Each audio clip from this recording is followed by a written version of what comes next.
పలుచోట్ల వైసీపీ నేతలని నిలబెట్టి డబ్బులు వసూలు చేస్తున్నటువంటి ఉదంతాలు చోటు చేసుకునే మంచి కాన్సెప్టే. ఏంటంటే వాస్తవంగా భూ సేకరణ చట్టం ప్రకారం కేంద్ర ప్రభుత్వం ఏంటంటే 3 రెట్ల డబ్బులు ఇవ్వాలని నిర్ణయించింది.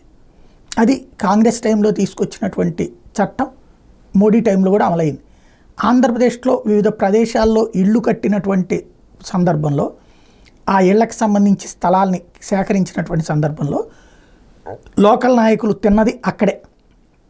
1 ఎకరం 25 లక్షలు ఉందంటే దాన్ని 30-40 లక్షల రూపాయలు అని మార్కెట్ వాల్యూ కట్టిపిచ్చి దానికి 3 అంటే 1,20,00,000 రూపాయలు రిలీజ్ చేయించి వీళ్ళకి ఆ 50 లక్షలు 60 లక్షలు తీసుకోండి, ఎందుకంటే మీ ఒరిజినల్ రేట్ 40 అయితే మీకు 60 ఇప్పించాను కదా అని చెప్పి మిగతా 1 కోటి రూపాయలు వీళ్ళు తీసుకున్నటువంటి ఎక్కువ ఉన్నాయి.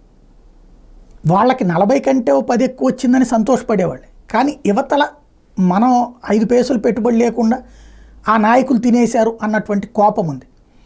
అలాంటి వాటిట్లో ఇప్పుడు రికవరీ ఒకటి చిలకలూరుపేటలో జరిగినటువంటి సంఘటన ఈనాడు రిపోర్ట్ చేసింది. అయితే ఎవరు కంప్లైంట్ సంబంధించినటువంటి అంశం చర్య కాలేదు, కానీ డైరెక్ట్గా వాళ్ళంతటా వాళ్ళు ఇచ్చారు. గత వైకాపా ప్రభుత్వంలో పల్నాడు జిల్లా చిలకలూరుపేట మండలం పసుమరులో పేదలకు నివేశన స్థలాలు ఇవ్వడానికి రైతుల నుంచి భూములు కొన్నారు.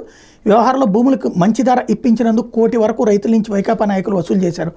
ప్రస్తుతం తెలుగుదేశం పార్టీ కూటమి అధికారంలోకి రావడంతో ఈ నెల 20న ఈ విషయం మీద మాజీ మంత్రి ఎమ్మెల్యే పత్తిపాటి పుల్లారావును కలిసి రైతులు తమ నగదు ఇప్పించాలని కోరారు.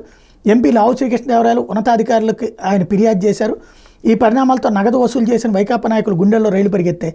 మధ్యవర్తుల ద్వారా రైతులతో మాట్లాడుకుని నగదు తిరిగి ఇచ్చేశారు. దీంతో రైతులు కూడా గతంలో పోలీసులకు ఇచ్చిన ఫిర్యాదును వెనక్కి తీసుకున్నారు. అంటే కొంతమంది రైతుల దగ్గర కలిపి అందరి దగ్గర తలా 5 లక్షలు 10 లక్షలు కలిపి వసూలు చేసినట్టున్నారు 1 కోటి రూపాయలు. అది ఇప్పుడు రిటర్న్ ఇచ్చేశారు.